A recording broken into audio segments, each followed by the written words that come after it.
Today, I'm going to be sharing my journey with depression, anxiety, and getting diagnosed and treated at 28/29 years old. So let's talk, okay?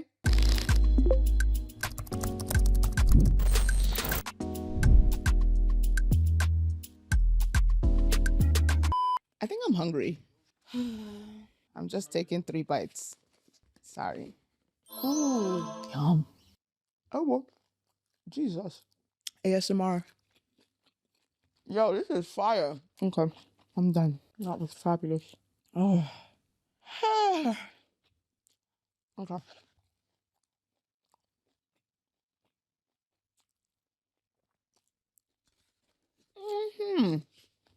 If that was not the best thing I have had, I don't know what is. Hey guys, welcome back to the podcast. It's your girl Chizi, and if you are watching or tuning in on YouTube, then yeah, as you can see, I am laying down. I'm tired, okay? I am tired. I am one person, and today the body is saying, lie down, please, please, please. But I'm sure many of you guys can relate. Like, life is, almost because I'm tired. So long as I'm showing up, that's what matters. So, speaking of showing up, today I'm going to be sharing my journey with depression, anxiety, and getting treated. Well, diagnosed and treated at 28/29 years old. Yeah, today we're just going to be talking about my mental health journey. And I really want to talk about this because, I mean, you guys know I'm very vocal about mental health. I think mental health is really important. And as women, right, I think it is so important. And then also as women of color. And on top of that, it's like African. So it's just like, I feel like I come from a community and a space where mental health isn't spoken about enough. And I just want to do my part in just creating more spaces to have conversation and understanding around it because I know that it will save someone's life. That's how important it is, okay? All right, so let's talk about the early signs. Honestly, I feel like going as far back as maybe middle school, high school was when I really started to notice a shift in my behaviors and my thoughts. I would say my thoughts definitely got darker. um, like the older I started getting into my teenage years, which is, they say normal, but there's also a level of normal that's like, okay, is this really normal? I think not. I think not. There's still aspects of my story that I don't think I'm ready to talk about just yet, but I'm getting there. I'm getting there. But just know that there have been experiences, right? We all go through traumas, but there have definitely been experiences in my life that I would say caused the change in behaviors. Things from childhood, things that happened to me later down the line. But I think, especially as children and teenagers, when you start noticing changes in their behavior, like something is going on. Something is going on. Either old stuff from childhood is coming up and it's like they don't have words to put it in, so they start lashing out, or something happened, right? Or maybe they're having an experience in school that's causing the change in behaviors. But either way, for me, I remember in high school, I would joke around with my friends. We'd always be like, "Oh, I'm so depressed, da da da da da," but I never felt like I was actually like depressed. But I do think I was sad. I was definitely sad as a teenager. And what I did a lot was, like you guys know, if you listen to my previous episode with about my addiction to marijuana, then you know that in high school, I started drinking, I started partying, and then eventually in college, I started like smoking. But I just tried to cover it up by like partying and like just doing dangerous stuff because that felt soothing, honestly. So, which is like so crazy to think about now. Yeah, so that was high school. And then in college, I was, busy with schoolwork and all the things I was involved in. But I did notice that like I was sad. Like I would always have bouts of sadness. And I was always in my head a lot, right? I always had a lot of thoughts. It was post-college that I would say it got really bad. And I started to realize like, yo, okay, I'm really sad. Like it's just like, does everybody feel this way or no? And it's like when I would talk to people, I'm like, I I don't think everybody's this sad all the time or like this in their head or, you know? And I think what made the issue worse for me post college was I no longer was in school, right? And then I had an unconventional job as a content creator. So I was home alone. Well, not home alone, but like I was alone a lot of times, right? I'm not clocking into work. I'm not going in somewhere. So I think that isolation also was not good for my mental health. And we all know in general, isolation is not good for anyone's mental health. And then as a girl that grew up in the suburbs of New York, Rockland County stands up. I was just like far away from the city. So it was not, it was a recipe for disaster. So my mental health definitely took a very large decline post college. And I think that plus the habit that I had already formed around just destructive behaviors, drinking and partying and smoking, all of those things I started doing even more. And it just made it, it was just a mess. Okay. In 2018, this was a year after I started, after I had graduated from college, I started going to therapy. Like I went on Google and I looked up the therapist near me, or did I put in Christian? I think I may have put in Christian therapist. I don't know why, but I did. And, you know, I found myself a therapist and started going to a therapist. Why? Because I knew that I needed to talk to someone. Like I knew that what I was experiencing was not normal. And I also was aware that people couldn't really tell that I was like struggling. So that's why I knew that I had to get help for myself, because I was like, if not, I would just like fly under the radar and no one would ever know like what was wrong with me. And then like, God forbid something happens to me later, they would all be like shocked, you know, like there were no signs. But it's like, bruv, I was in my room all the time. Like all the time. Like, babe, come on. Funny enough, I started going to therapy because the emotion that I could connect to was that I felt depressed. I didn't know any other word for any other feeling that I was feeling. All I knew was I was sad and I didn't know why I was sad. But if you've ever been to therapy, right, you know that it's never really just one thing. There's something that's underlying that like initial reason that you're there. So whether it's sadness or you feel like you're angry all the time, like usually it's not just that. There's something under it. Another thing that I knew that I was dealing with and I didn't understand why was like just compulsive action. So like I bite my nails till this day. And it's something that I started doing as a kid. And I always thought that I would grow out of it because that's what they always say. Like, y'all, if my eyelash start falling off, y'all better tell me. What I didn't know at the time, right? I could identify with sadness, but when my therapist, because I've had like two main therapists in my adult life, when I started complaining about like the nail biting and stuff, she was like, usually that's like a nervous habit. Like, are you anxious or nervous about anything? And I thought she was gaslighting me because I'm like, I'm telling you that I'm biting my nails and you're asking me, am I nervous about anything? Like, I don't know why it made me so bad. Like, I just wanted answers and I wanted to fix it and I wanted to stop biting my nails.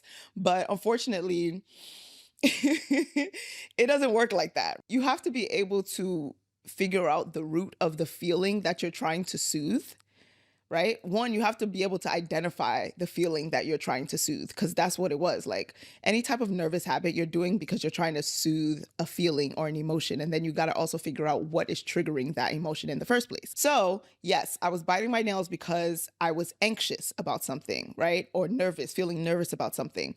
But why was I feeling nervous? That is something that I had to like work through, and that doesn't take 2 seconds, right? Because now you're really getting into like the nitty gritty of what's going on, you know? That was my introduction to the concept of anxiety. So again, like I said, depression, I could name. Sadness, cool. I know that is something I'm experiencing. But anxiety, I never considered myself an anxious person, because my understanding of anxiety was, because I used to have, like, I had a friend that was like very anxious when we were younger. And so that was my idea of anxiety. Fearful, like anxious, like just like fearful. And I didn't identify as fearful, but I'm realizing, and I learned then that like anxiety doesn't just have one look. It doesn't present just in one way. It can show up in different ways. Some of those things can be through compulsive actions. So maybe you shake your leg a lot, or you bite your nails, or you pull at your hair, or right, OCD, you have to clean everything. Like, these are different ways in which anxiety can present itself. Even people that, and anxiety is a normal thing, right? This is a feeling that you're going to get as a human being. So it's not that anxiety is bad. It's when you can't seem to regulate it, right? And now it's taking over, right? And it's causing you to do things that are affecting your quality of life. That's when it's like, okay, what's going on here? We got to like figure that out. Cool. So anywho, so all of these things are movements to kind of like soothe something, right? A feeling in your body. And for me, that's something, that feeling was anxiety. And I didn't realize that I had that. I didn't realize that that's what I was like struggling with. And then also, like, again, now that I could name that, we had to figure out what was causing the anxiety too. Oh, let me also make a disclaimer. I'm not a mental health psychiatrist, counselor, licensed therapist. I am none of those things. So please, this is not medical advice. This is just my experience and my opinions. Thank you. All right. So it's interesting now, like looking back, because I started therapy in 2018, right? It's 2025. Wow. Wow. That was 7 years ago. Yeah, well, wow. When it comes to therapy, if any of you guys are ever like thinking about it, just know that it really is something that takes time, because working through like your feelings, and it's not just your feelings, but yes, your feelings, the experiences you've been through, and understanding it, like having your brain understand the concepts and certain things being introduced to you that you just didn't think correlated.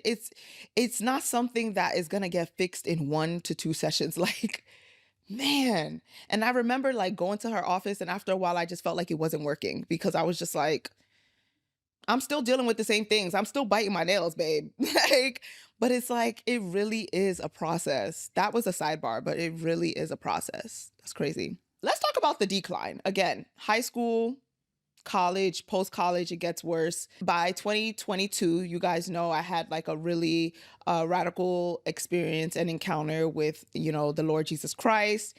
And for about 6 months, I actually was doing really well. Like depression and anxiety, I didn't feel like those things as much. But like most things, unfortunately, I think sometimes we can use religion or spirituality as, I don't want to say a cover up, right? Because I do think I experienced a level of healing in the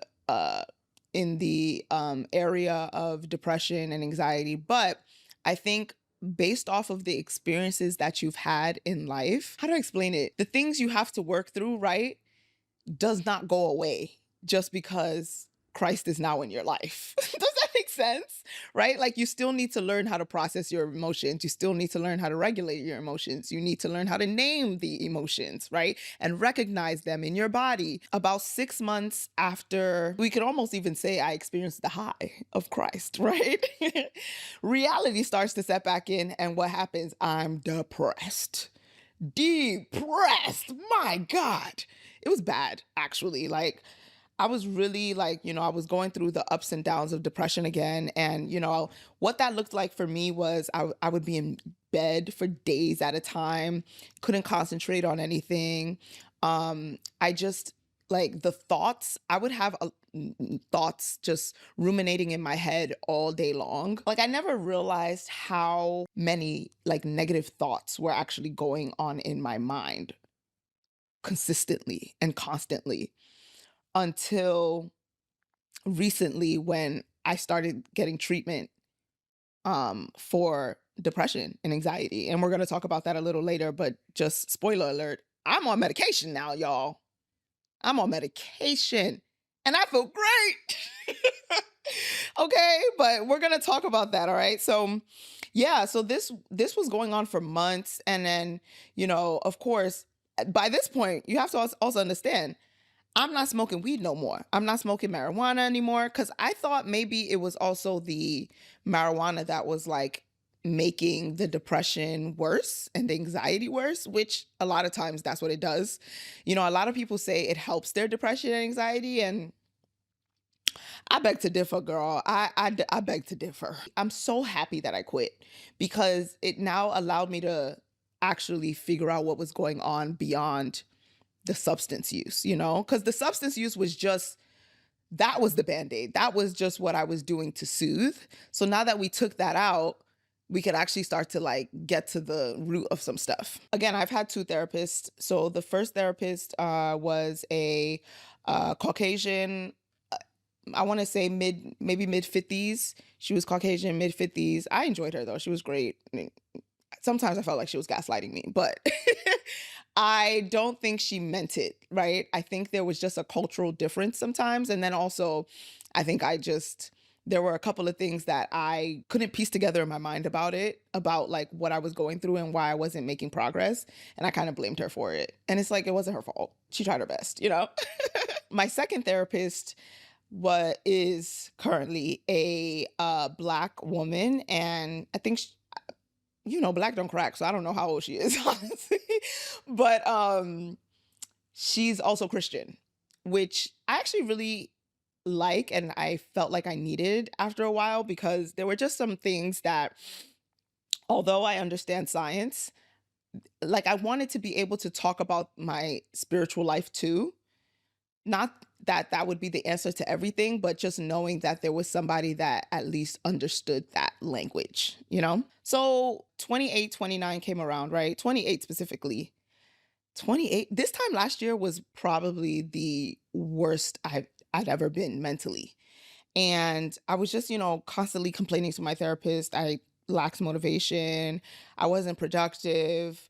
It's like I knew the level that I could operate on, but it's like my mind and my body could not seem to get with the program of what I actually wanted to do and knew I was capable of doing. And then again, the thoughts, they were constant. Oh, you didn't do that today.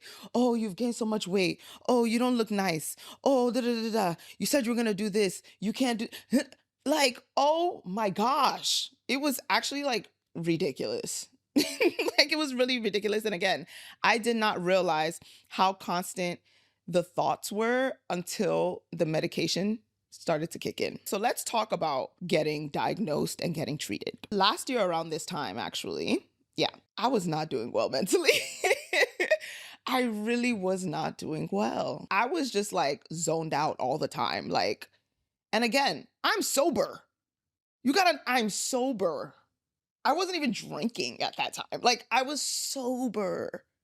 And I would just like, couldn't concentrate. I would just like watch movies all day or like scroll on social media. But I would just be in bed all the time. Like, I could not find motivation, hope, zeal. Like, I didn't trust myself to complete anything that I said I wanted to do, because in the past I'd say I wanted to do something, but then I wouldn't actually do it. So that also, when you have that pattern, it causes you to lose confidence in yourself and your abilities, unfortunately. So I think that was also what was happening. And yeah, it was just like, I was just sad. Like I was just sad. And again, I'm reading my Bible, okay, going to church, listening to the worship music, trying to have the quiet time. But it's like, if you've ever been depressed and tried reading the Bible, you don't even have the motivation to open the Bible. Like, you know what I mean? I remember, at this point, I'm telling my therapist all these things and she's hearing me, I'm going to her week after week. The first thing that happened was she told me to take an assessment for depression, anxiety, and PTSD. So it's like this assessment that you can take to see like where your levels are at and stuff. I don't know why she didn't give me this before, but I guess she felt like, you know what, this is time. Like we need to like actually check you out. And do you guys know that, you want to know what my assessment said? I have to actually go find it. Let me go find it so I could just read it. Let me get you that, because I need to give you the documents. Okay. The crazy part is I got this back in October. It is October right now, a year later. Major depressive disorder. moderate, generalized anxiety disorder, post-traumatic stress disorder. Like, when I say essentially, like, my levels were so high, like, I'll never forget, like, the therapy session after we got the results back, and she was like, um, your levels came back really, really high. Like, and I'm just like, I'm okay. And there was just something about seeing it on paper, right? Getting an assessment done and like realizing, oh, like this really isn't normal. Like, oh. And it's like I've experienced some level of this degree of like these like depression and anxiety and all of that. I've experienced these things for years, but this was the first time that I was actually getting like diagnosed with something and just also seeing just like the level of the scale, right? And I'm like, as compared to somebody that is like, normal or whatever. And again, sadness, anxiety, like all these things, these are normal feelings and emotions to have. So it's not like you're never going to be sad ever, right? It's not like you're never going to be fearful or anxious about something ever.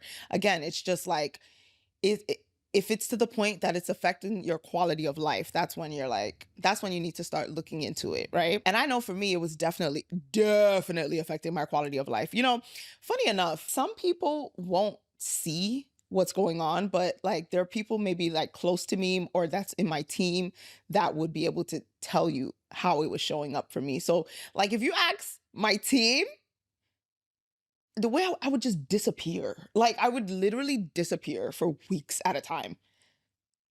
That is not like, and like for a long time, and it would bring me so much shame because like I felt bad, but I also just could not show up. Like, oh, it was terrible. It was a terrible time. It was actually a terrible time. So anyway, after getting all of this, getting the assessment back and everything, my therapist suggested antidepressants. And I was immediately like, antidepressants? Like, no, like I'm a progressive girly, very progressive, but antidepressants, right? Medication for mental health was actually where I drew the line. And I didn't realize that I had stigma around it because I just always thought that like medication for mental health was like you had to be like really bad, like really cuckoo, cuckoo for Cocoa Puffs, okay? And I did not realize that I had stigma around medication.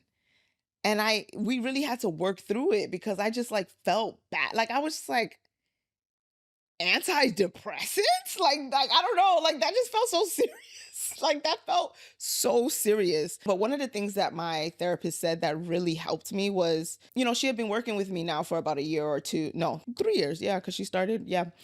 And she saw the decline, right? And she just like put it this way. She was like, a lot of people, when they get to this space that you're in, yes, you haven't lost all hope just yet, but what happens after this is a hopelessness.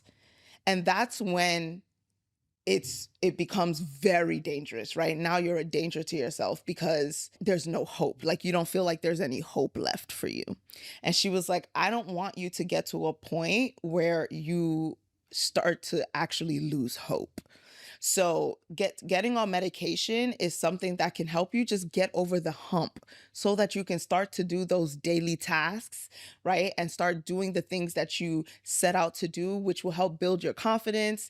And it's going to make you, and she was like, ultimately, girl, it's going to make you feel better. She was like, there's not one person that has gone on antidepressants that she's worked with that was like sad that they started antidepressants. They all are like, I should have started this sooner kind of thing. So she helped me, find a psychiatrist to work with. I actually ended up working with a psych nurse.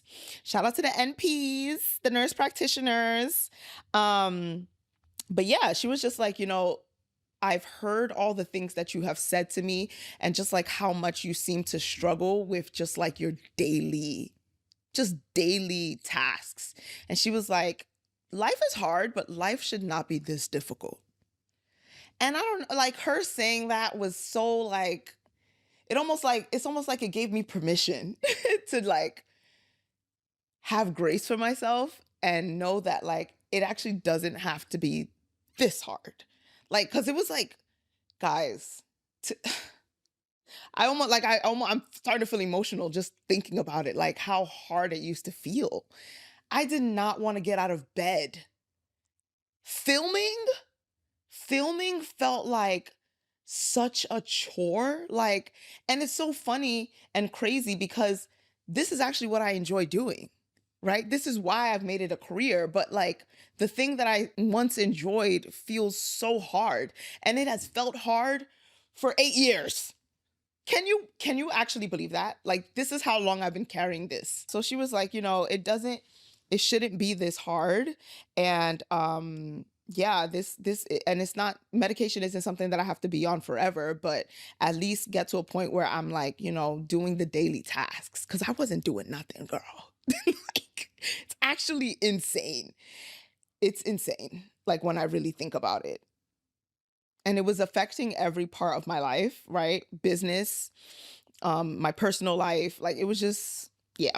So naturally I started to do a lot of research, right? Because girl, I got to do the research. I don't want to just take medication for no reason, right? Um, some of the concerns that I had was weight gain, because I heard that, a lot of people that get on antidepressants or anxiety medications like Lexapro, like it's notorious for causing people to gain weight. And I'm like, listen, I've worked so hard to lose this weight. I'm not finna gain no weight back. So the psych nurse that I worked with, we had to go through a couple of different medications down the list. So the one I ended up choosing, again, this is not medical advice, but I ended up going with Effexor, which she was like, she said, personally, this is not something that she likes to recommend on the first try, because it's one of those meds that like you cannot you cannot quit cold turkey. Some other ones you could like maybe miss a day or two. This one, like you have to stay on it and take it every single day. And it's true. It's true. After about a month, that's when the meds start to kick in. My psych nurse told me to give it like 6 months to a year. But I would, even when I started the meds, I was still like hesitant about it. But about a month in, I actually started to do better and feel better. And when I took my assessment again, right, for the depression, the anxiety, and PTSD, my numbers were lower. And since then, my numbers have progressively gotten lower over time, except for maybe like this past summer, right, where I was going through what I was going through, and my numbers spiked up again. But it's like, when I say this is the best thing that I ever did for myself, and it's so funny because my nurse told me, she was like, trust me, you in about 6 months, you're gonna be like, thank God I went on this. You know how many times I tried to get off of this? I was like, 2, 3 months in, I said, I'm feeling better, so I think I can stop now. She was like, yeah, that's what they all say. And then they stop and then they have to get back on it. So I started taking this drug essentially at 29, right? So my 29th year of life was the first year that I've ever felt just like normal, which is like insane to think about, because I'm just like, wait a minute. So people just be waking up and like feel fine. They don't just like have thoughts in their head all the time ruminating. And I realized another thing that I've realized in this whole experience was that a lot of people are walking around with undiagnosed mental health issues, because just like me, right? I'm carrying around this thing, this depression, this anxiety, but like severe, right? And I was just dealing with it. And I'm like, there's so many people that's also just dealing with it because they don't think it's like that bad, but it actually like is. And sometimes it takes us getting really, really, really, really bad, right? That's when you actually have to like go get checked out and stuff. And that's essentially what happened with me, right? And I thank God for my therapist, who was able to kind of just call it.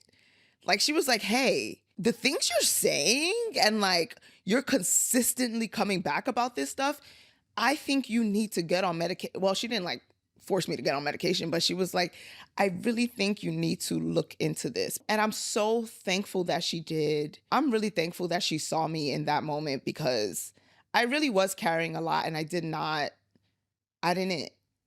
knew it was bad, but I would have never thought to go on medication. I just wouldn't have. It's crazy the difference, especially now, like a year later, even just like the season that I'm in, I done gained a couple pounds.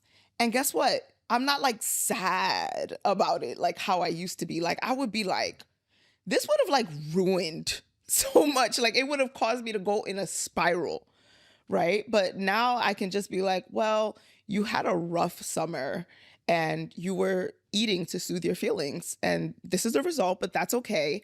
You can get back into the gym, fix up your eating habits. You'll be okay in a couple months. Oh my gosh. Like, wow. It's honestly so crazy. And again, what is really cool is the fact that my brain is silent. Like, that's how I realized, like, oh, I used to have like reoccurring just negative thoughts all day long. And I did not realize how much it was until, I got on medication and like my brain is silent. It's incredible. And I know, like, me being a Christian, I think also plays a part in all of this. And I know there's a lot of differing opinions in the Christian community regarding medication for mental health. Some people believe that mental health is, spiritual, right? Maybe you need deliverance or you need to read the word more. And I mean, to an extent, I agree with some of this. Like, I think everything is spiritual and I think you should, like, dive more into the word of God and things like that. I absolutely do. But I also know that I was doing all of these things. I was reading, well, yeah, I was reading the word, right? I was praying. Yeah, like I was doing all those things. And I do think like life in itself is inherently spiritual. But at the end of the day, treatment exists for a reason. Like modern medicine, I think is also a gift from the Lord that we need to utilize. I don't think it should be like one or the other. I think both can work in tandem. That's what makes sense to me. I kind of think about it like with glasses. Like when your eyesight starts getting blurry, you're not saying, "Oh, it's a demon, go pray it away." No, you go get some glasses so you can see better, right? You have a headache, it could be a demon. I'm not saying it couldn't be. But at the same time, it's like you could also take Tylenol to relieve yourself from the pain. At the end of the day, what I've learned in this life of mine and as I become an adult is that ultimately I have to be my biggest advocate and nobody is actually like experiencing the day to day like I am, right? You cannot feel what I feel. You don't see what I see. You're not experiencing this, right? This life that I'm living. So even though people have opinions and advice and all that stuff, at the end of the day, I have to do what's best for me. And I knew that I had to get on medication. Like I was like, yeah, it's time. Like, baby, I need to be alive to even read the word of God in the first place, right? Okay, so let's get to the point where I'm actually at a point where I'm alive and the quality of life is okay, right? Where I can actually serve the Lord. Okay. So, I've actually had, funny enough, I've had like mentors, spiritual mentors, people in my life tell me, don't take those antidepressants because of XYZ. And it's like, again, I don't know if I necessarily disagree with her reasoning. Well, I think everyone is different, to be honest. And I don't know if I agree with all the way. But either way, right? She was like of the opinion that like I shouldn't take the meds. At the end of the day, like she's not me and I'm not you. You know what I mean? And you want to know the craziest part about all this? That woman not even in my life no more. Like, not even in my life anymore. So it's like, imagine if I would have decided to like listen to them instead of like honoring what I was actually experiencing and have been experiencing for years, right? And getting the treatment for it. I'm so happy at the end of the day, I chose myself and did what I was okay with and comfortable with, right? As an adult, after a while, you have to be able to make informed decisions for yourself and make sure you're okay with the outcome, right? You're okay with the decisions that you make at the end of the day because it's you that has to live with it. One of the other arguments that I hear sometimes when it comes to just like medication and mental health stuff is that all of that is simply just subduing the demon or like it's just a band-aid. And like to an extent, maybe it is, but you don't call glasses a band-aid. But the funny part about it is wearing glasses actually makes your eyesight worse. Wearing glasses makes your eyesight worse because you're no longer working your eye to like try to like see on its own, right? You're just like depending on the glasses now. Right? But nobody tells you to take them off. Nobody's telling you to take them glasses off. They not sitting there saying, read the word more so that you could see better. So I don't know. I feel like there's a little bit of hypocrisy there. Yeah, again, you just got to make decisions for yourself at the end of the day. I don't know how long I'm going to be on, antidepressants, honestly, but it's been a year now, which is like crazy to think, because I remember when my psych nurse was telling me like, let's see in 6 months to a year. And I was like, that is so far. I don't think I'm still going to be on that medication. Baby, I'm here and I'm enjoying it. All right. Life is smooth sailing. And you want to know one other thing that I really enjoy about this is that now I can actually like recognize when I'm really sad about something. Right? Aside from just like always being sad. Like now when like something like really is sad or like making me feel some type of way, like I know like, oh, I feel some type of way because even on the medication, I'm still sad though. So I know, okay, this situation is really bugging me. I need to figure this out. I don't feel like numb or anything. I feel like some people, they say like certain drugs, like maybe Lexapro or something or Zoloft, I don't know. Some of them, it can make them feel like a zombie or something. I don't feel that at all. Like I feel pretty normal. Sometimes I do feel like something that I feel like maybe would have made me cry before. I don't cry. Like I just be like, okay. But it's nice. Like it's so nice to just be like just regulated. Like, okay, cool. All that to say, this experience has taught me that so many people are walking around undiagnosed with mental health issues. Please go get checked out. Honestly, life is hard. Like life can be difficult and challenging, but it should not be so challenging to the point that like your day to day is like terrible. All right. If it's starting to affect the quality of your life, please go get help. Please go get checked. Okay. Go see the lady. All right. And it makes me just feel for some people that like their whole lives got thrown away simply because they never got their mental health just checked out and in order, All they really needed was a diagnosis and some medication. They just needed a treatment plan. And that's why I think it's so dangerous to just like not take mental health seriously or feel like that's the one area that now you've got to like pray more. And it's like, nah, babe, pray, please pray, petition the Lord, but also go get treated. Modern day science is there for a reason. It is really nice to put language to what I'm going through and what I've been going through, right? Because it's great because now I can also advocate for myself more, even when I didn't have medication or when I hadn't started medication yet, right? And I was just in therapy. Knowing that I was dealing with depression and anxiety, I was able to at least start to inform the people that were close to me and like work closely with me about this so that they know that this is something that can come up. And then it helps so that it doesn't seem like I'm being rude, right? Or I'm just like checking out, right? And then also it allows me to have grace for myself and it gives them an opportunity to have a little bit more grace for me too. So all that to say, y'all, this is 2025 was the first normal year I've ever had since I can really remember, except for the first 6 months after giving my life to Christ. Yeah. That was a very peaceful time as well. I'm sharing all of this to put a name to it in case some of you out there listening can relate in some way, or maybe you have somebody in your life that could be struggling. Like there's a reason why they call depression like a silent killer, because it is really not something that sometimes you can see just from the outside looking in. And a lot of times, if you start to even see the physical manifestation of it, right, where the person is like removing themselves and retreating or having dangerous behaviors and things like that should really tell you that something's really, really going on. It's actually a lot worse than you probably think. So all that to say, you're not alone. And I hope this was informative in some way. Again, I'm so thankful. I'm so thankful for treatment. I'm thankful to my therapist for seeing me and just advocating for me when I couldn't advocate for myself. And yeah, cheers to growing, cheers to learning. And yeah, I'm honestly like, I can genuinely say from the bottom of my heart that I am excited for life. If you don't scream hallelujah right now, like that is like, it's beautiful. So beautiful. Right? I feel like now I really could enjoy the Lord. Like, first of all, sidebar, Y'all, I feel like sometimes y'all glamorize depression and suffering because we're supposed to suffer with Christ.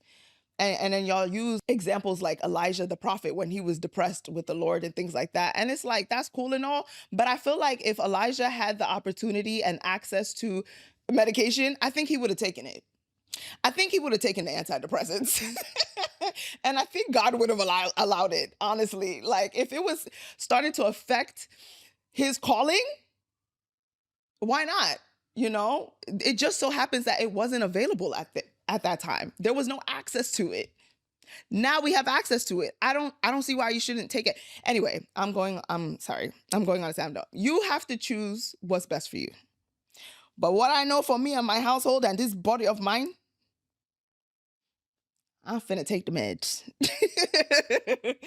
So yeah. Anyway, that's all I gotta say. I will talk to you guys next week. And next week, well, I don't know if it's gonna be next week, but the next conversation we talk about mental health, I'm also gonna talk to you guys about the ADHD diagnosis I got. Yeah, that's another one. All right. See you guys later.